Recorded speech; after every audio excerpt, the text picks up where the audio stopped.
One, I don't think that should be a motivating factor for social policy in the United States. Just because governments need money, I don't think we should be looking for products like this to regulate and tax. But secondly, this is not a panacea for California. They say a local government can regulate and tax marijuana use or growth and the companies involved in it. Well, no one is going to sign a sales tax form or any other tax form whenever by doing so you're admitting that you are violating federal criminal law. And so as long as it's a violation of federal law, I don't see how it's going to be a revenue generator for the states. Well, it might surprise you, Asa, that there are probably 25 communities already in California where people are happy to sign those sale taxes, and those bean counters over at the government are happy to take the receipts. In fact, just if I can remember them correctly, Colorado, New Mexico, the District of Columbia, Rhode Island, New Mexico, and Maine, all of these states and their attorney generals and those phalanxes of government lawyers have already signed off on this. So on medical marijuana, they are already collecting these taxes. So you're maybe making a distinction that lawyers appreciate, but those of us in the lay world don't. Mr. Hutchinson, did you want to respond? Well, in the medical marijuana, this administration has indicated that it would not be pursuing those type of cases, and so it's not really in conflict because of that position. We're not talking about medical marijuana here. We're talking about possession and growing marijuana, which is clearly a violation of federal law, and we're asking this administration to make a strong statement that this would be the wrong direction for our country, as the President Obama's drug control strategy states that they oppose the legalization of marijuana. We hope that they'll make that more forceful. Well, let's go back to the phones. Fort Worth, Texas. Ben on our line for Democrats. You're on the Washington Journal. Yeah, good morning. I think Mr. Hutchinson's on the wrong side of history on this one. I think the damage of penalizing people, putting them in jail over that is worse than the smoking of it. Good luck to St. Pierre. Bye-bye. Asa Hutchinson. Well, that's the wonderful thing about our democracy. If the people of America decide that's the direction to go, then we all support that. The DEA would support that. But we're in a debate now as to whether that is the right direction to go, and I would certainly disagree with the caller that we're better off to increase the usage. Even last year, with the mixed signals being given in America, marijuana use went up 1.5 million more users in 2009 versus 2008. And I think this is simply because people are taking a more lax approach to it, so I hope that does not prevail. Asa Hutchinson, have you seen, with that increase in usage, have you seen any sort of a change, a marked change in the behavior of those 1.9 million people, or a marked change in the behavior of the people in the areas where they live? Well, I think, of course, those statistics come from the national survey, and there's two national surveys. One is privately run, the other is government run. Both of them have been measuring these statistics for over 3 decades.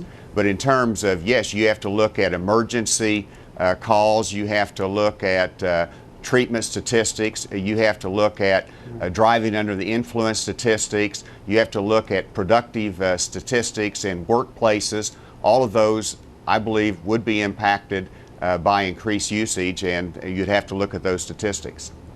Let's take this call from Santa Rosa, California. Eric on our line for Republicans. Eric, first, before your question, how do you intend to vote on Proposition 19? Well, despite that I am not in favor of government regulation, I'll still probably vote yes on it. But I just have a couple points to make, and then I'd like Mr. Hutchinson to respond. First, earlier he called our great nation a democracy, and being that he's in a high government position, he should know that it's a republic, not a democracy. And he and his department, the DEA, should be more careful, because their oath and bond is going to be on the line with everything they do. So the points I wanted to make were that what does Mr. Hutchinson think about the fact that federal jurisdiction exists in something called the federal zone, which is 5 territories. Some of them are not even in on the land known as the United States. For instance, one of them is American Samoa. Also, cannabis rebuilds neurons, and that's a research. I think we've lost Eric. Talk to us about the enforcement in the federal zone there, Mr. Hutchinson. Well, let me make it clear that I'm a former administrator of the D.E.A., so I'm in the private sector. I'm not in government now. And Michelle Leonhardt's the acting administrator, doing a great job over at the D.E.A. Of a great agency. So I'm in the private sector now. And in terms of the territories, we have D.E.A. In many of those territories, working locally with law enforcement. So I really didn't get the gist of that question, but I appreciate the caller and reminding us that this is a republic. But with the propositions we have out there, about as close to pure democracy as you can get, at least when the people are voting directly on one of these legislative proposals. We do, while we're talking about the legality portion of Proposition 19, we also do want to address some of the economics. There was a report that was recently put out by Jeff Myron at Cato, an expert on the budgetary implications of enforcing prohibition of illicit drugs, provided fodder for a long-running debate on the pros and cons of legalizing marijuana, but did little to impress the people to which it was addressed: President George W. Bush, Congress, governors, and state legislatures. One reason: the economy was humming along quite nicely in the first half of 2005. He goes on to say that legalizing all drugs would yield a $41.3 billion a year saving on government spending on law enforcement and a $46.7 billion in tax revenue. Address that for me, Mr. St. Pierre. The amount of revenue that we're leaving on the table annually is probably between $10 and $15 billion. The amount of windfall that we would take in from police not having to spend all this time going after folks. We have about 80 to 100,000 people incarcerated in the United States for marijuana-only related offenses, and those are certainly folks who are involved in cultivation and trafficking more often than not. And to Jeffrey's point, that it is these crushing recessionary times that has really sharpened these legislators' viewpoints. That's why I mentioned all these states earlier. Not only has the Obama administration given them the latitude and the autonomy to do something different than the federal government's telling them to do, they also see a terrific amount of revenue. And so if we think about alcohol prohibition, that only lasted about 12 years. If it wasn't for this thing we call the Depression today, surely we're living through the Great Recession today, we probably would not have this discussion moving as fast as we are. Asa Hutchinson. Well, whenever prohibition ended, did law enforcement go out of business? Did the FBI say, well, we don't have an enforcement responsibility anymore? Of course not. The syndicates, the crime syndicates, moved from alcohol into other venues of crime. The FBI continued its investigative work. Organized crime continued. And today, the argument is that if you're going to legalize marijuana, somehow enforcement efforts are going to decline. And you think about the responsibilities that law enforcement has on methamphetamine, on heroin, on cocaine, the other challenges that they face, those resources are going to continue to be applied. Certainly you can argue, well, maybe it's more effective because they don't have to worry about marijuana anymore. Yes. That's a debate that, perhaps that's the case. Obviously you're going to have a shift in resources. But you're not going to have those dramatic savings that the Cato Institute cited. Reductions in law enforcement expenses is just not going to happen, and I do not believe you'd have the same benefit on the revenue side either. Let's go back to the phone. Seattle, Washington. Sam on our line for Independence. You're on the Washington Journal. Thank you. You're talking to an ex-smuggler. And basically, back when I was smuggling, there were two kinds of smugglers: those that paid the D.E.A. off and those that got around them and didn't. Someone asked John Gotti once, how much money the mafia makes from drugs. He says, we're not in the drug business. We can't compete with the government. What you're looking at here in this guy Hutchinson is a man that is a fascist. He is a control freak. If I had a can of Drano in front of me and I wanted to snort it, there's no law in the world that could prevent me from doing that. So what I do with my body and my personal usage is my business.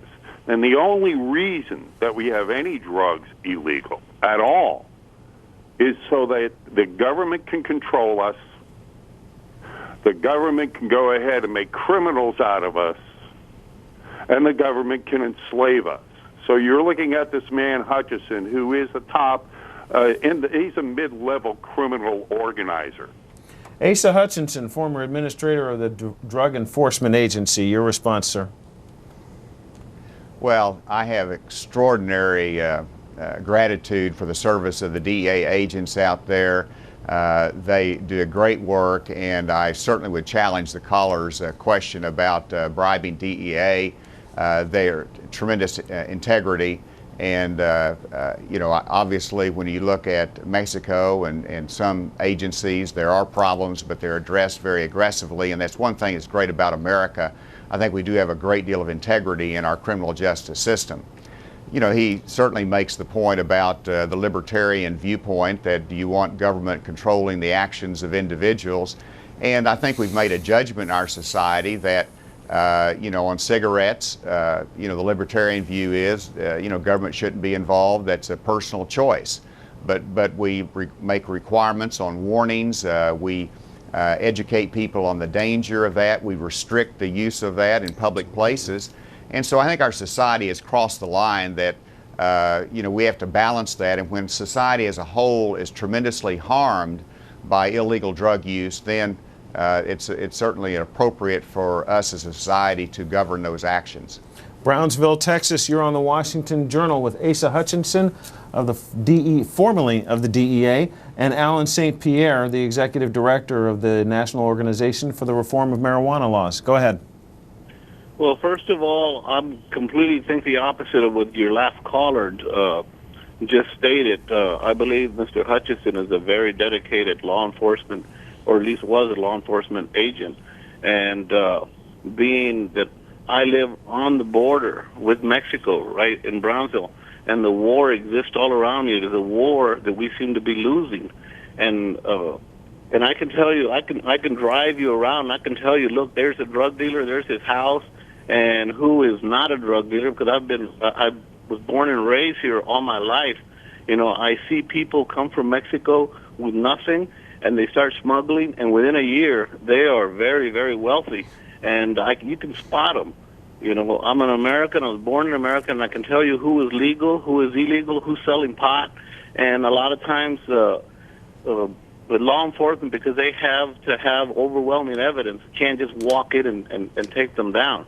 Now, I have plenty of family that are in law enforcement. You know, I have a brother that's a Border Patrol agent, and many relatives that have been either U.S. Customs or police officers, and it is, to my opinion, it is almost an unbeatable enemy, you know, and I think like in any war that is unbeatable, we have to start to come to realize what can we do to make it a draw. Alan St. Pierre. Well, like HBO's new series Boardwalk, I think its caller states exactly the ills of prohibition, that destabilizes our borders. There is police and political corruption on both sides of the border. These massive amount of metric tons do not come up from Central and South and Central America into our urban streets without some degree of, minor as it may be, I acknowledge, but there is clearly political and law enforcement corruption that allows this to happen, and he's identified this being so close to the source of it. So my example, I'll use a brand here, and I'm sure the caller can relate to this. Corona beer is made in Mexico. We buy it here in the United States. There is no problem associated with buying Corona beer. If it's taxed and legal, we're not talking about any real legal difficulties here. Livingston, Tennessee, on our line for Democrats. Wayne, go ahead. Is that Wayne or Waylon? Waylon. Waylon, go ahead, Waylon. Yes, I was just stating that the marijuana industry should be treated as a cash crop. It should be like corn and tobacco.